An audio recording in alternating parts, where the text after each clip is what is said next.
Cette curieuse créature observée par un groupe d'enfants il y a plus d'un quart de siècle à Coleraine, au Québec.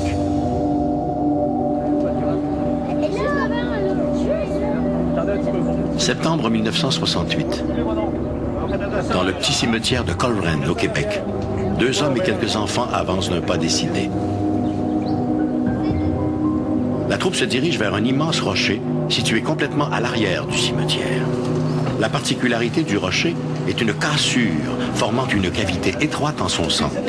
Oui, c'était en haut puis dans la crevasse. Et c'est justement cette caverne qui intéresse les visiteurs.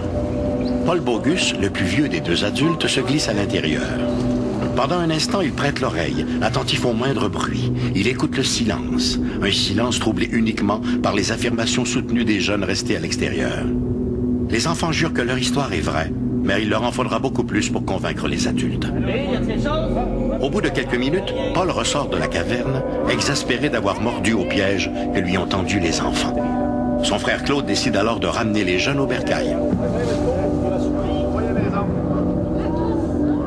Au moment où Paul regarde le groupe s'éloigner, un étrange ronronnement se fait entendre de l'intérieur de la crevasse. Surpris, Paul retourne dans la caverne. Le bruit est très distinct, comme si quelqu'un dans le rocher ou sous la terre faisait tourner une machine.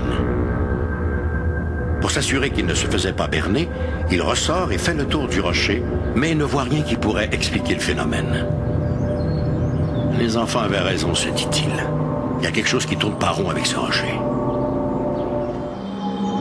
En 1968, le petit village de Saint-Joseph de Coleraine compte moins de 2000 habitants. Mais cet été-là, des jeunes vont faire une rencontre qui les marquera à jamais. L'affaire commence dans l'après-midi du 29 août. Comme ils le font fréquemment, Denis Bogus et son frère Michel se rendent au cimetière pour y jouer. L'autre, on allait souvent s'amuser, on appelle ça au cap du cimetière. Là. Il y avait un boisé, on allait jouer au cow-boy, étendre nos écureuils, tout ça. Puis ça, ben, un moment donné, ça, quand ça s'est produit, c'était un jeudi le 29 août, pour la première fois. Sans trop s'en rendre compte, les frères Bogus se dirigent tout droit vers l'énorme rocher. C'est à ce moment-là qu'une apparition attire le regard de Denis. Michel, viens voir! Qu'est-ce qu'il y a, Denis? Sur le rocher, tout près de la caverne, un personnage étrange les observe, immobile. On a vu ça être là, une forme qu'on n'avait jamais vue, tout ça. Là, on l'a vu, on l'a observé un peu, d'un coup, la plume nous a comme poigné un peu, puis là, lui, ça a disparu, pouf, puis nous autres, on a disparu sur le bord. Les gamins s'enfuient à toutes jambes pour raconter à leurs parents ce qu'ils ont vu. La créature de Coleraine, on peut la définir comme un être plutôt petit, à peau de serpent brûlé, d'écailles brûlées, chauve, avec des yeux assez importants au niveau de la dimension, et aussi ce que les enfants ont décrit comme une barbe très longue. Et l'être en question avait cette faculté d'apparaître et de disparaître sans se déplacer. On ne l'a jamais vu se déplacer. Il était visible et soudainement invisible.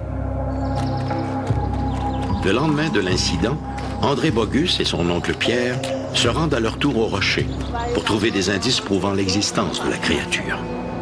Les enfants passent l'avant-midi à explorer le cimetière et les boisés des alentours, mais ils ne trouvent rien. Vers 15h30, alors qu'ils s'apprêtent à quitter les lieux, ils aperçoivent l'étrange créature. L'être fixe les gamins quelques secondes, puis disparaît, comme on ferme un téléviseur, racontera l'un des enfants. Après ça, on y retournait, on y allait tous les jours, puis on y allait à différentes heures de la journée, mais on voyait rien, mais c'était tout le temps entre 3h30 et 4h, à toutes les fois. Après ça, on y retournait la troisième journée, on était toutes les 6, puis là, on l'a à courte vue, on le voyait en bas du rocher, là. Une place, mais si je suis face au rocher, ça se trouve être à droite, là.